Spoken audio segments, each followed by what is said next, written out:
വിശുദ്ധ കുരിശിൻ്റെ അടയാളത്താൽ ഞങ്ങളുടെ ശത്രുക്കളിൽ നിന്ന് ഞങ്ങളെ രക്ഷിക്കണമേ. ഞങ്ങളുടെ തമ്പുരാനെ, പിതാവിൻ്റെയും പുത്രൻ്റെയും പരിശുദ്ധാത്മാവിൻ്റെയും നാമത്തിൽ ആമേൻ. രോഗശയ്യയിൽ ആശ്വാസം ലഭിക്കാൻ നാം ദരിദ്രരോട് ദയ കാണിക്കണമെന്ന സന്ദേശമാണ് 41 സങ്കീർത്തനത്തിൽ കാണുന്നത്. ദരിദ്രരോട് ദയ കാണിക്കുന്നവൻ ഭാഗ്യവാൻ. കഷ്ടതയുടെ നാളുകളിൽ അവനെ കർത്താവ് രക്ഷിക്കും. കർത്താവ് അവനെ പരിപാലിക്കുകയും അവൻ്റെ ജീവൻ സംരക്ഷിക്കുകയും ചെയ്യും. അവൻ ഭൂമിയിൽ അനുഗ്രഹീതനായിരിക്കും. അവിടുന്ന് അവനെ ശത്രുക്കൾക്ക് വിട്ടുകൊടുക്കുകയില്ല. കർത്താവ് അവന് രോഗശയ്യയിൽ ആശ്വാസം പകരും. അവിടുന്ന് അവന് രോഗശാന്തി നൽകും. സങ്കീർത്തനം 41 അധ്യായം 1 മുതൽ 3 വരെയുള്ള തിരുവചനങ്ങൾ.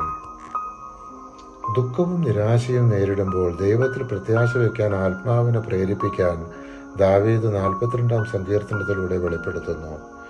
എൻ്റെ ആത്മാവെ, നീ എന്തിനു വിഷാദിക്കുന്നു? നീ എന്തിനു നെടുവീർപ്പിടുന്നു? ദൈവത്തിൽ പ്രത്യാശ വയ്ക്കുക. എൻ്റെ സഹായവും ദൈവവുമേ, ഞാൻ അവിടുത്തെ വീണ്ടും പുകഴ്ത്തും.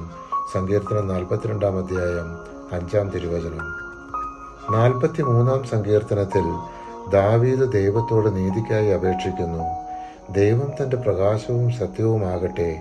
അവൻ ദൈവത്തിൻ്റെ ആലയത്തിൽ എത്തട്ടെ എന്ന് അപേക്ഷിക്കുന്നു.